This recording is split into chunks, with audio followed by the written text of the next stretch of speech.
Good afternoon, America, and good morning, Australia. You're back on Radio Toni, and this is a conversation with Kez. I'm your co-host, Toni Lawrence, and soon we'll be joined by the gorgeous Kez Wickham St George. For those of you that are listening live on Facebook, LinkedIn, YouTube, and Twitch, Peo is ready and waiting online from the Philippines to answer your questions and respond to your comments with website links.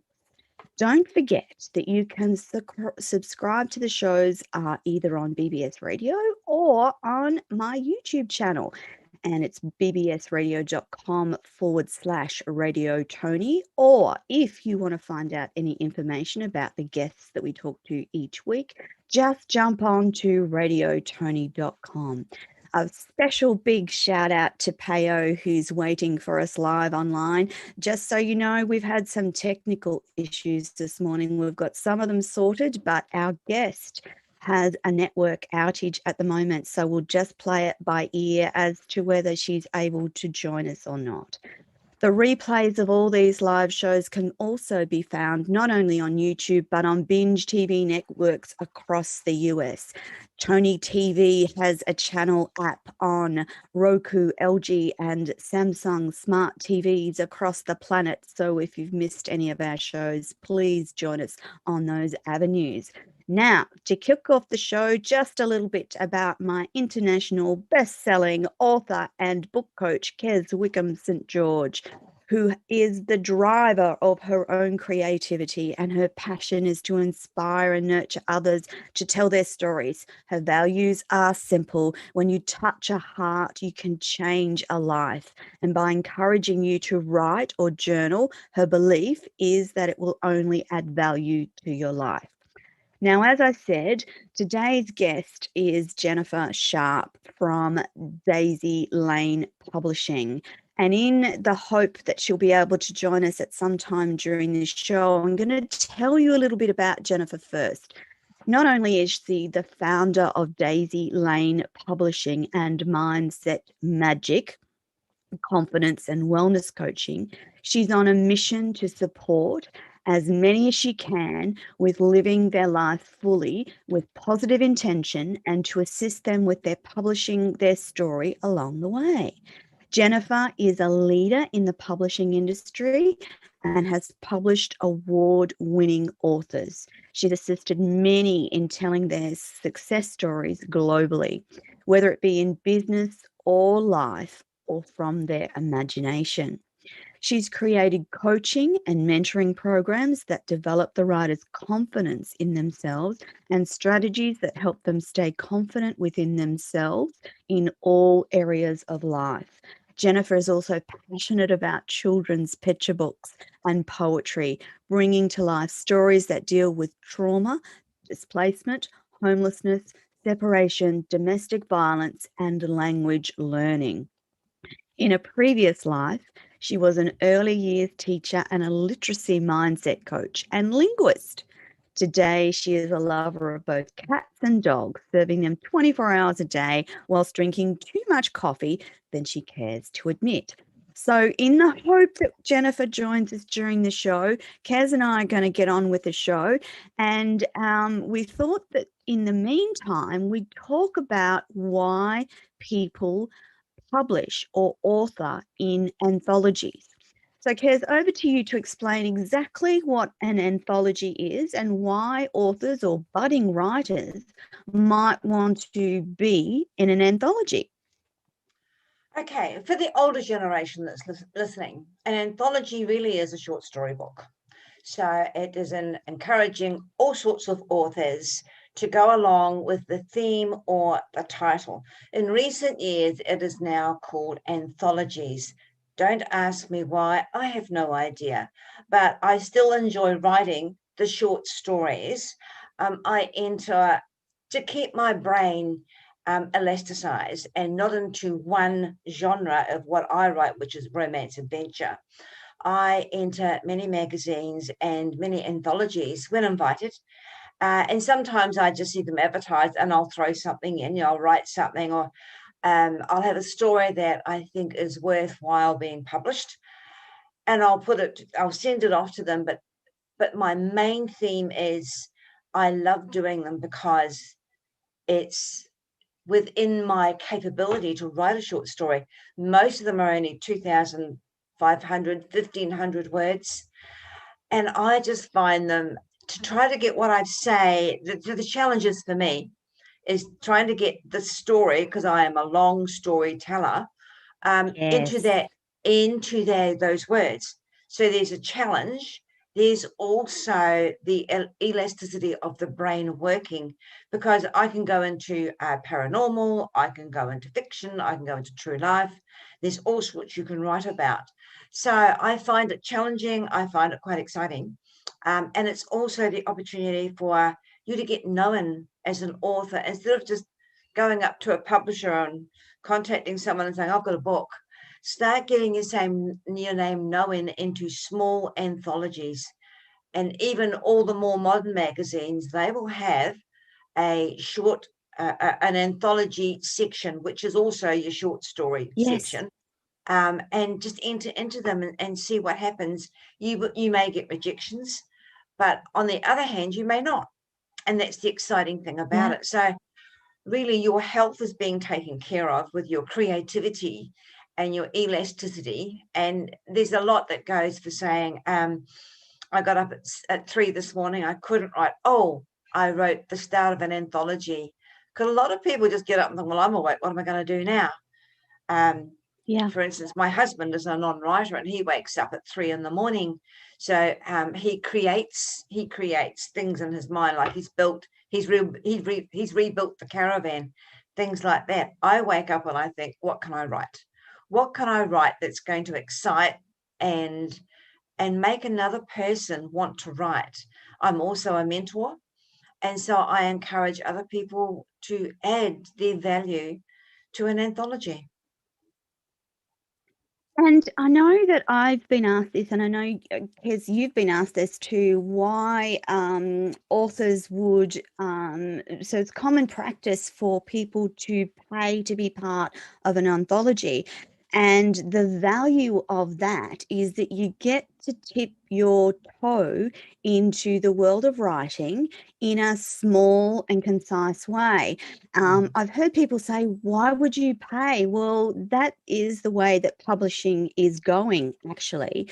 The traditional model of publishers paying authors is actually diminishing quite rapidly. So it's more common for people to, what we used to know in the industry as self-publish, whereas it's actually providing a platform for your work to get out there. So I'm a published author, but I wish that I'd known before I published my memoir that I could dip my toe into writing and authorship via a collaborative book. So the collaborative book that I've just been part of is, and has been for a number of weeks, #1 bestseller. And it's a volume 4 of anthologies of stories around business, life, and universe. And so I actually get to say I'm a best-selling author because I've been part of a best-selling anthology. So for those of you that are thinking about writing and thinking, oh gosh, they're a bit apprehensive, this is one of the ways that you can tip your toe into authoring. Be part of something that's bestseller or sells really well, and start your author journey that way. Again, I've had this conversation with Kez. I wish I'd known that that was an avenue that I could take before I wrote my big memoir, because writing long stories is time and intensive, whereas a little 2,000 word story and an anthology gets you used to the sorts of things that and the disciplines around writing and continuing to write. Kez and I are also involved with another anthology that's coming up towards release in September, called The Colours of Me. Now, Kez is more heavily involved in this one, so I'm going to hand back over to her to talk about The Colours of Me. That was very exciting, Toni. it was an idea that came up with Michelle Wittering, who is the co-owner or the co-author, because we've got about 20 authors in the book, so nobody can claim I'm better than anybody else. We're That's all equal. right. It's on an equal platform. Yes. So Yes. it's amazing the friends you make through an anthology too. It's absolutely amazing, Yes. the friends that I have Yes. made through designing with help, not just on my own. I had no idea what an anthology was, really and truly. I've just entered short stories all my Oh, life. So I didn't know. I yes. thought, oh, well, people are writing anthologies. Let's have a look at it. That was about 5 years ago. Since then, it's really taken off. With The Colours It of Me, has. I bought the name. The name is mine because I have a Yes. poem called The Colours of Me when I was going through a grieving process. And I thought, what a fabulous name for a book. Always wanted it, the Yeah. name for that book. Yeah. So that name went on the cover. And then we sent out the invite, not just oh, we'll choose you and you and you. We actually put it Yes. out there on Facebook. So the answers we got Oh. back were amazing because, well, they were amazing because they were authors that we knew, authors that we'd Yes. actually had spent some time with on Ireland, and people that really wanted to build that bond up. So this particular Colours of Me has built a beautiful family up of all experienced authors and some new authors that we've never heard of, Yeah. who have just blown me away with their stories. So we made it very personal. We made it, all about you, how you've come to where you are now. And it's all been a journey for all of us. That's what life's all about. But I'm just blown away by the content, by the passion that people have written with, by the Yes. intelligence that you think, I didn't know that about you. My goodness. So you're a hero in so many ways. You've saved cats from burning houses or whatever it is. So you Yes. learn about your co-authors. You build a tribe. And that's the fun. That's the fun of being a Being co-author. something. Yes. Yeah, Yes. that's the fun of It. it, because you get to meet them, and when you have a release or a launch, again, you're meeting all Yes. these people. You've never met them. So I've never met some of the people. And Yeah. I just think I look at some of their work and I think, wow, you can really write. That's what I think. If Yes. you knew, because we look upon our own work as, oh, who's going to read Yes. that? Highly critical of our own work. Always. But in an anthology, there's 18 other people, 20 other, that are all thinking the same thing. So you've got a family there, and we build each other up. That's the main Yes. thing. Yes. If the person that's the owner of the anthology is wise enough, they will bring that family together, get to know each other, to have a chat to each other, or invite, like, if you don't have a massive launch like we are having at Peel Manor House for The Colours of Me, then it's get together on a Zoom, have some sort of meeting Yes. together, get to know each other. That's the beauty of an anthology, is you're not doing it on your own. Yeah. Yeah. And it, again, like I said before, you get to, if you're not a confident writer and you want to just see where you're at, it's a great way in a supportive environment to test the Yeah. waters of your writing, isn't it, Kez? The Colours of Me is. Sorry, go ahead. Sorry. Yeah. I found that the people that were entering were getting back to Michelle and I with editorial questions. And that's the other beauty of an anthology, because an editor is employed to do the work. Yes. Now, this Yes. is where the money side comes into it. To explain, to be completely honest about an anthology, it might cost you $300. We hire an editor, investment. which makes your story shine. They really do. They cross the T's, they dot the I's, and they point out to you very nicely, could we reverse it in another way? Because it might not have suited, you might have gotten carried away with your story. So it's not what suits the book. And you have a flow in the book. All books need to flow so the reader can follow it. So then after that, then there's the publisher. They're not free either.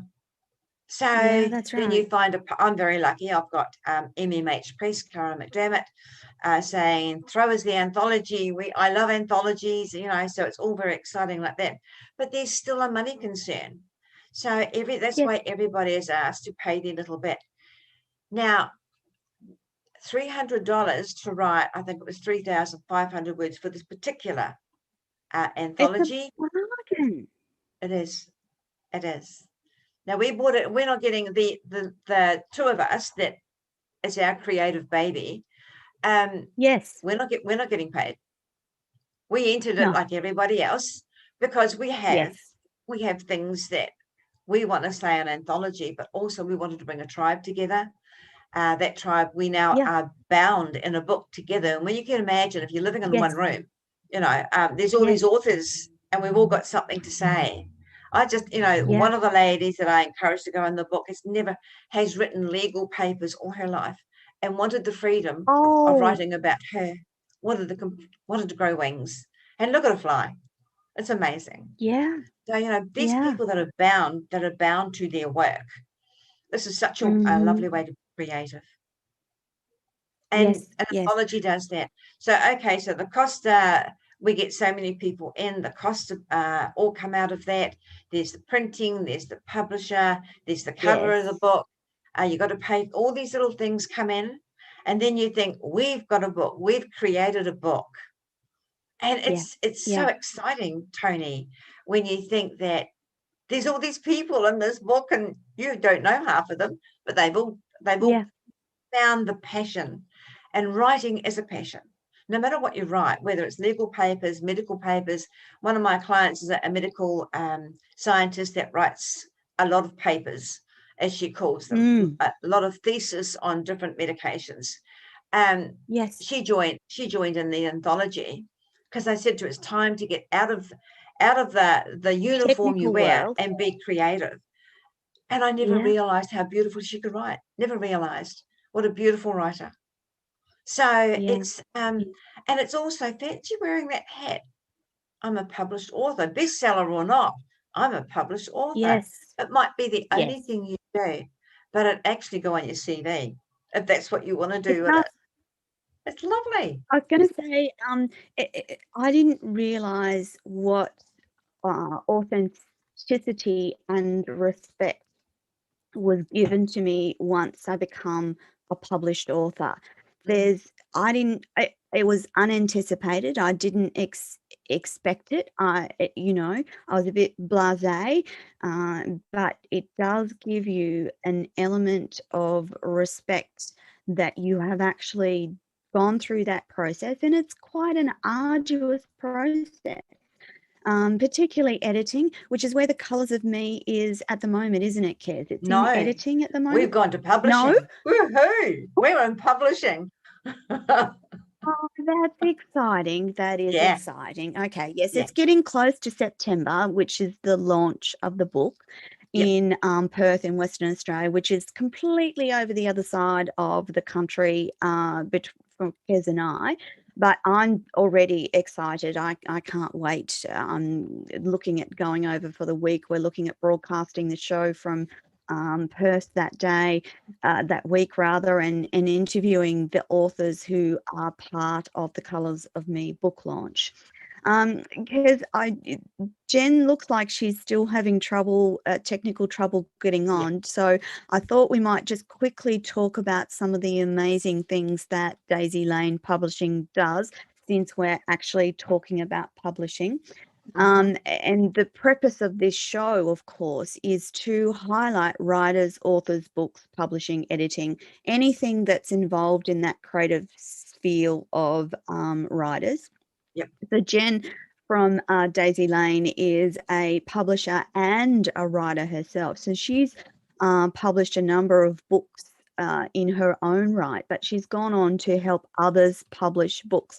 One of them I notice is a friend of mine called Michael Ray, who is a single dad, and I interviewed early in Radio Tony's history, and he was amazing to talk to. So his perspective is about being a single dad. He had to take on the role of mother and father effectively, in a situation that wasn't great. And so he's the sole carer for his beautiful daughter. And we had a wonderful discussion around what it means to be a single father versus a single mother in this world, and the issues that he's highlighted and come up against, simply because he is a guy in a single father role, and there's not a huge amount of men in that role. I know one of the other books that Karen published as well, but is by a beautiful author called Karen Hendricks, and her book is called Home. So in Jennifer's business, Daisy Lane Publishing, she does the coaching and the whole realm of writing, from the idea to the coaching to get you to the point where you've got a manuscript, and then the manuscript goes into editing. And as Kez and I have discussed before, editing can be a little traumatic. And then there's other parts of editing that need to happen. So things like the structural The format. layout of your book and the formatting, what it's going to look like, what type of font do you want to use? Will you use pictures in your book? Will it just be words? And then when you start getting into that format phase, there's a lot of considerations. How will the chapters be set up? What will they look like? Will you put pages? When will you put pages? Where will you put page numbers? So I never realized how much was involved in the actual formatting of a book and getting it to that published place where it looks beautiful and reads beautifully. There's a whole heap of work that goes into that section of the book. And then after the book's published, then you have, in most cases, a launch, and then you embark on marketing. So Jennifer's Daisy Lane Publishing does that whole package of services. And she has a number of represented authors on her books. And she's a gorgeous person to work with. And she gets the best out of the people that she works with. So I've watched on as Michael Ray, who is the author of the book about single fatherhood. I've watched as he started just talking about his journey in single father terms and growing his network and tribe to just publishing his book, which has just come out not long ago, and to see him starting to speak. I watched him in Parliament recently, where he talked to MPs about the issues around single fatherhood. And that's the power of writing, isn't it, Kez? It can Oh, take you definitely. from one place to another But, place, and you don't ever know what's going to transpire, do you? well, to be honest, I've worked with 4 different publishers now in my writing career, Yes, and I don't actually know Jennifer personally, but we have chatted many times. And just a yes. quick, and she follows me and I follow her. But Mm, I do notice that what I love about Jennifer is the support she gives her authors. Now, I haven't mm, seen one bad word, one negative, I shouldn't call it bad, but one negative word about yes, her ability to guide another into writing their book. She is there for yes. you no matter what.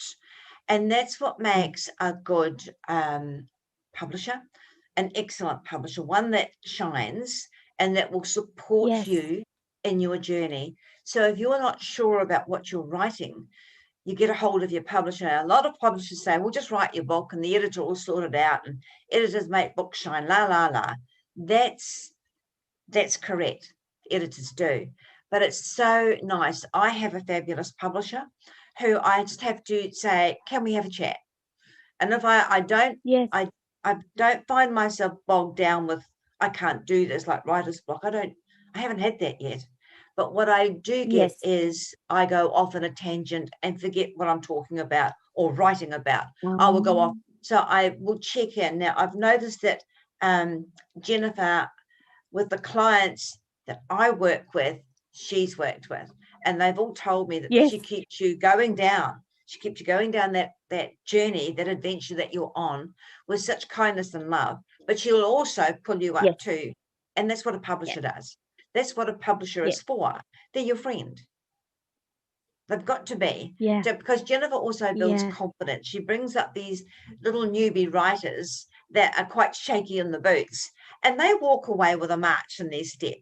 They walk away Yes. thinking confidence. I'm going to write this book, and when they've written the book, it must be. Well, I know the feeling I get when I get someone say to me, "Right, I'm ready to write my book. Thanks for the guidance," because as a coach, we drive them through it. But it's such a Yes. wonderful feeling knowing that from a faltering step, you're causing a person to march now, and then marching to the beat of their own Mm. drum. And that's what Jennifer does. Yeah. I Yes. think she's marvelous with She what she does. Her absolutely. publishing process is amazing. It's so thorough, and Yes. I don't know of any publisher. She's about maybe the second one that edits, proofreads. She does the lot. So Yes. to get her Yes. as a publisher, Yes. man, you're on a cloud if you get Jennifer, and where they're not all easy to book in. I mean, to do that must take up days and days and hours of her time, because it Yes. is a Yes. long journey. Yeah, it is, and mentoring is challenging from a book perspective because Oh yeah, you as the writer have quite an idea about what you're going to write about, and the publisher needs to look at those writings from a different perspective in terms of saleability. One of the questions we were going to ask Jennifer was about how she picks the books that she thinks are worth publishing, because let's face it, not everyone is going to have a book that publishes well. We all want a certain level of success when we we do. publish, and it is the publisher slash editor and that process that will bring that book up to the standard with which readers will devour it and buy it and read it. I know that Exactly. Jennifer has a passion too for children's books, and Yes. she's got some and romance. So those are her Mm. two passions: romance and children's books. She's also got a business book called "Excuses: Your Guide to Successful Authorship," but I've it's a got that book. children's book that yes, yes, see? And the synergy here is that I think that Jennifer's first book was indeed published by your publisher, Karen McDermott, Yes. in Serenity via Serenity Press, Yes. which is a wonderful synergy. And I was going to ask her what tipped her from authorship to step into the publishing role, because she's very good at it, the whole journey of publishing a book. And I wondered what made her decide to go from author to publisher. And I was still hoping that she might get on the call today. I do know that she's really passionate about children's books, and she has a specialist children's illustrator. Kez, you've written children's books. I have. How important is the illustrator in that process? Very important. To not all children will understand the words. Okay. Some Uh-huh. you can't expect all 7-year-olds to have the same understanding of the English language. It's just not possible. We Yes. all grow in different Yeah. spurts, so we all have brain growth in Yeah. different ways. So when I wrote Paddy the Pelican, my illustrator was from New Zealand. Absolutely Yes. magic woman to illustrate with, but the words would have been drab, absolutely drab. would have been a story Yeah. without being able to open the book and say, wow, there's a pelican Yeah. flying, and it was about a naughty pelican, naughty boy pelican. And so they have that picture explaining it to the kids so they could actually see the naughty pelican leaving the nest. And this is what also Yes. fascinated me about Jennifer, is that she's also realized what a lot of us older people have realized, is that learning is Yeah. now longer the same as what it used to be. Learning is Yes. very, very different. So Yeah. I believe, talking to a teacher yesterday, that what we once went to school for is now being taught. So your kinder years, when you're in kindergarten, when you're Yeah. in your first class of school, we used to call kindergarten. And Yeah. I was quite surprised that those children are being taught to read, to do what they call a learn the short alphabet, which is sa, Yeah. and to Yeah. recognize pictures that tell the story. When I went to kindergarten, it was everybody play with the dough, everybody knock bricks around, everybody get in the mud puddles and socialize. It was a socialize. Yes. I loved it. I loved it because we didn't have to, well, we were told stories and showing pictures, but not a Yes. lot. When I went to Yeah. school, it was hard Yeah. work. I was thrilled to learn this is happening in kindies. And this is where Jennifer's Yeah. going to shine with her stories. It's because Yes. it's being Yes. taught. It's being taught in the kindergarten years, which is year 4 to 5. And let's not forget that Mhm. the age impression is from 0 to 7. Imagine what those kids are learning Yes. when Jennifer puts out a book that speaks about kindness, being on an adventure, being humble in your Yes. attitude, and it's all done Yes. through pictures. The learning these days is so different. And I was Yes. sitting down to dinner last night with 2 teachers, and I Yes. was shocked because I'm an ex-teacher, and I thought, when did that come in? I haven't taught in a classroom for 10 years. So Mm. it's changed considerably. I'm really proud of Jennifer. She's kept up with it so that when you do open the book, you can see that the illustration brings the words out in complete Yes. harmony. The kids do get it. The kids get it. Because Jennifer's background is in teaching and linguistics, I believe. Yes. So Yeah. that's the important component she brings to publishing children's books, is that knowledge and understanding from, I think, 20 years of teaching, Mm. is backed up in the way that she publishes children's books in particular. The other thing is that for writers, adult writers of any genre, there is, the ebooks, the audiobooks, the novellas, all sorts of different things. But for children, there's always going to need to be physical books in their environment, because as much as technology advances the way and helps them learn, they'll still need books uh, from now until forever. I'm sure that there'll be wonderful um, uh, augmented reality type books and stuff that come out, but Mm. children will still need to actually sit with a physical book, because that's how they learn. Is that That's right. right, Kez? Is that my I yeah. think so. Yeah, I think Yeah. there's nothing.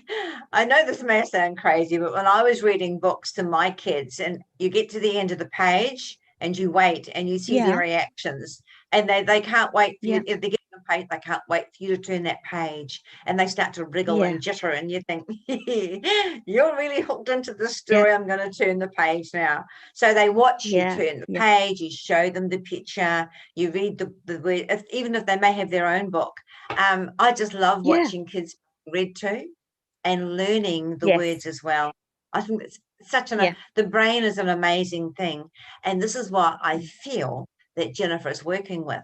She's working with opening the Yes. brain to children so that the stories she's publishing from many different authors is understood and read. We are living in a different world these days, different from what we've Yeah. ever Yeah. known Yeah. before. Even school Yeah. is different. It's taught from a slide board, which is inserting numbers into a screen and getting children to Yeah. pronounce the words like that. So holding a book, holding your very own book, and children treasure them. I'm Yes. often given a Yes. children's storybook. I've been given two or Yeah. three by Jennifer, and some by Yes. MMH, and some by solo authors that publish on their own. And those books will be reviewed by me, but then I take them off to the local school. They don't have them. I know they won't have Oh, them. So yeah. my joy is maybe once every 2 or 3 months, I get to sit and read to the kids. That's an absolute joy for me. Oh, Yeah, I was absolute just joy. going to say, all three of us, Jennifer included, are pretty passionate grandparents, grandmums, Yes. nanas. I'm Mm. Nana. I know that I started reading to my grandson very, very early on, and he's he's getting older and older, but he still loved to sit with Nana and read a book. Mm. And it's wonderful how their little brains are like sponges for information, and that a book can actually change the way they think about the world. I think back to when I was 5 and 6, and my grade one teacher used to read us books from a little wondrous rabbit called Pookie, Pwookie. And I remember as an adult, in just like in the last, 5 years, trying to find those books so that I could buy them for my grandson, because they were about this wonderful, magical white rabbit. And I Mhm. remember those books and being read those books from when I was 5 years old. So books and reading for children can have a lifelong impact. And the one thing I Uh, loved about that little white rabbit was he was kind. And I grew up thinking, I want to always be kind. So it has a direct correlation. A powerful children's book can have an immense impact on many, many lives. That's very true. I think that the biggest reward for me was I had one of my grandchildren come and live with me because mum wasn't very well, and he lived with me for Yeah. quite a long while. So every night I was writing then, and I would read him every night a story. My greatest reward ever was when he read me the story at 10 years old. Oh, He read the book back to me. He said, Nana, it's my turn to read to you. And I thought, you'll never do it. And he did, word for word. yes. He imitated me, showed me the pictures, explained what it meant. And I knew he got it. He got what I was trying to do. When he was Yeah. 12, I actually gave him one of my Yes. stories to edit and said, what do you think of this? And the little boy did. He was 12 and he edited my very first short story. He Yes. didn't do a good Oh, job, wow. didn't do a good job at all, but he could do Give it. it a go. And this is through Mm, training on children's stories. So when Jennifer yes. publishes or writes a children's story, she's Yeah. actually helping the world see a better place. There's lots of children out Absolutely. there, lots of children that are in wheelchairs, on life support, that are very sick in hospital. A lot of my books, I Mm, live 10 minutes from a local hospital. A lot of my books go up there as a mm-hmm. children's ward, the kiddies books go up there. Yes. Yes. Because I don't have no need for them. So the school's got some. I've been given a couple of extra copies off to the hospital. And there's Yeah. readers up there as well, children's readers. And I've Yeah. watched the children wait for 2 o'clock, and the sick ones in Yes. wheelchairs and beds, and they're all in one ward. The kids wheeled into one ward. Now it's a bit different. They all have to wear masks and sort of sit outside the door, Yes. whatever, and from a ward. But um, listening to this, it's story time at the hospital. It's amazing, and that's an Yeah. amazing thing Yeah. to do, See, isn't it? yeah. The power of books, particularly children's books. Wouldn't you want to know that the book that you wrote for a child has helped many, many children? And there's if I think about the books that I can remember from childhood, they're number one, Pookie and all of Pookie's adventures. But there was my kids' favorite was The Hungry Caterpillar. And I've noticed since my kids are in their 30s now, but when that book first came out, it was just about a hungry caterpillar eating his way through apples and fruit and all the rest of it. There's been different reiterations of that very book over the last 30 years. And I love it when I go into, say, Kmart and I see the next iteration of the book. So to begin with, it was just one of those lovely thick cardboard caterpillar with holes in the fruit. And there's been different reiterations of that the whole way through. So that book is still around 30 years later, still enthralling children and still helping children understand the metamorphosis of a caterpillar through to a beautiful butterfly. And how amazing is that? It is amazing. I was brought up in Janet and John. Janet and John played with the dog Spot. And so that's what I was brought up in. My children they adored Hans Christian Andersen. They enjoyed the stories. I still have a book that my father was read to, and that was early 1900s, and it's called Jack and the Beanstalk. Now it's what they call a little book. I know, but it's amazing how that book was published, because it is so wordy. It's so different from today's book, where we try and make our children understand what the word jump means. This book has got very few illustrations in it. It's very small, but my father was read to from that book from his very early days at school. And my father was born early 1900s. So when I look, and I still got the book, and when I look at it, I think, wow, look at how education's come on. Because we do actually, in our writing, try and educate our small ones. And that's why I think Jennifer's done so well with her children's books. She's educating, and it's so important. So important that we teach children to love, honor, respect, be kind, but also there's an adventure in it. Absolutely.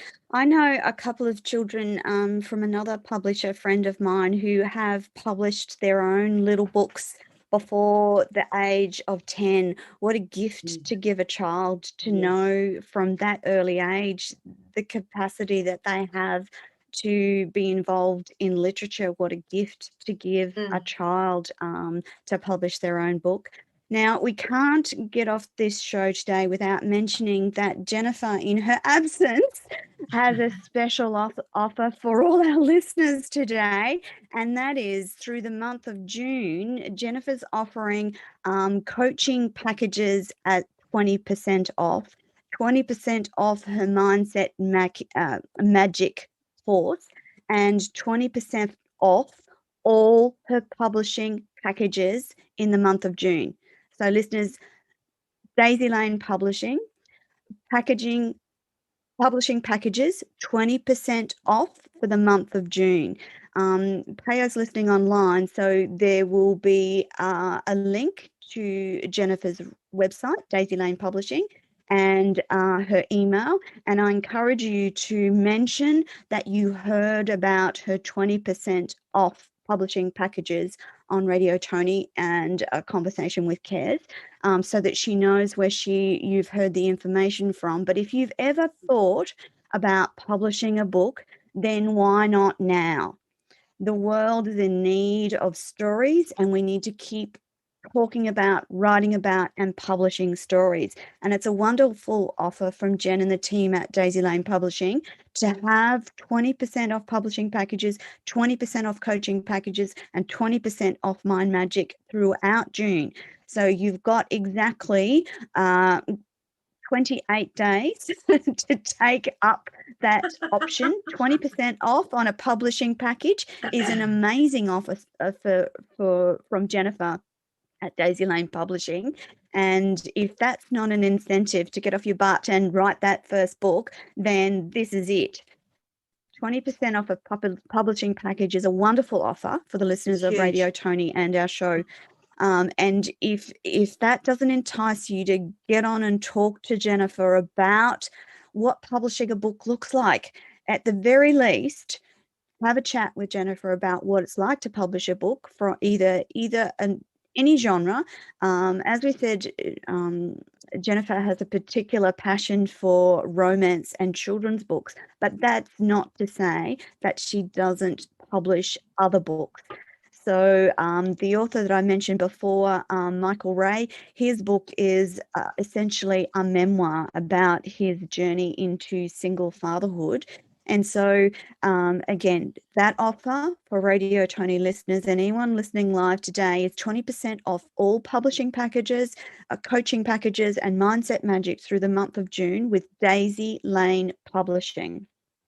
Kez, we are, and just so listeners know, for those of you listening live, Peo will pop the links to Jennifer's website, her email, her social media, so that you can connect with her in her absence. We want to do her justice in the face of the fact that she just couldn't get on due to network issues today. And we want to make sure that you remember the name Daisy Lane Publishing, because Jennifer Sharp is a particularly special woman. She's has a wonderful knack for bringing the best out in you and your book. And she's passionate about writers and authors, really passionate, very supportive. If you look on social media and follow anything that Jennifer does, you'll see her loving support for her authors. She's a smaller publishing house, but that's not to say that she hasn't got amazing authors and amazing books. And I encourage you, at the very least, to jump on and have a talk to Jennifer about her publishing packages, what they look like, and take that 20% off in the month of June. Kez, in our journey together as authors and our experience with publishers, and we've talked about this before, you've had a couple of bad experiences with publishers, and I just wanted to quickly tell the listeners some of the key things that you can look for that will highlight that you're not getting the best out of your publisher. The one thing I didn't do was my ego overcame common sense. And so I didn't do the research. Now, if you do research and you find nothing but good there, you know, and look at people's reviews about their time, look on their Facebook page, their website, anything like that. Look at their reviews that people give them. They're not just made up lies, because people actually will, if they love what you've done, they will leave a lovely review.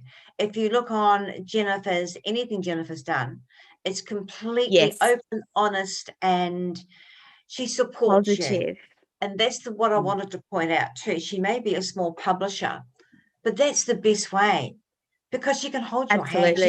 She's not too busy, you know, bringing in awards, standing up, saying, you know, I'm a publisher, winning judges things. She's not too busy to stand aside and say, I'm here to help. And that's what all a publisher does. She's there to help. I was going to say, she is, and you know, she'll encourage children. She'll encourage children to write, or adults to write. Or the other thing that I'm working on now is to a child and a mum that want to write together. So it's all, So why not co-write? And I know Jennifer would just be, if anyone contacts her with those fabulous specials coming on board for June, think carefully about, very carefully, where you can review her work, find out what people are saying, because that's what a review is, what someone thinks of your work, and have a conversation with her, because that's the main thing. Once you connect through communication, your inner guide will tell you, yes, I want to work with this lady. The moment I met my recent publisher, I knew she was for me. The moment I met her. Because, you know, she wasn't saying, oh, well, yeah, okay, pay me some money and I'll do your book. There was nothing like that. We actually had twice we met. And though I haven't met Jennifer, we've met online. And I can't say anything that would guide anyone that wanted to be a new writer or an old writer, a published writer. Go for the special. It's going to save you a lot of money. And learn to trust. Learn to trust. Learn to trust who you're working with. If by any chance you don't fully trust your publisher, then you haven't done your research. Yeah. And it all comes down Again, to that. it's really important, isn't it, Kez, that we remind people that if you're thinking this is a big endeavor and Yes. it's quite an amount of money to invest in Yep. yourself, Yep. and number one, you have to understand that it is an investment that may or may not pay off. So not everyone has the level of success that they desire. However, the benefits of the knowledge that you've published that book that you always wanted to publish far outweigh anything else. But what I'm trying to say is that if ever you've wanted to dabble in writing a book, wanted to dabble in writing a children's book, then this is a really great opportunity for the month of June to take a look at Jennifer's package and the 20% off. So that's a really substantial discount for people looking to publish their books or wanting just to talk to Jennifer. There's always no obligation. Jennifer's not that hard sell publishing person. She will just listen to your ideas and guide you. And we can't recommend her highly enough based on all of our interactions and all of the knowledge that we have from people that have worked or are working with her. That, my friends, is our lot for this week. One final reminder, don't forget 20% off all publishing packages at daisylanepublishing.com this month of June. Contact Jennifer, info@jennifersharp.com.au, or I know on Daisy Lane Publishing website there is a contact form. Don't forget to mention that you heard us talking about Jennifer's publishing packages live on the show today. And I'm hoping that poor Jennifer gets network access again soon, because thinking that a publisher without internet access would not be a good day. No, not at all. Kez, thank you so much for joining me again this week. Thank you, audience, for listening. Despite our network issues and the absence of the glorious Jennifer Sharp, we will try again at some stage soon to have Jennifer on. But don't forget, take advantage of those publishing packages this month of June. 20% off for all listeners of Radio Toni, A Conversation with Kez. Kez Wickham St George, thank you so much for joining me again this week. That, my friends, is our lot, and we will see you again soon. Bye for now. Bye.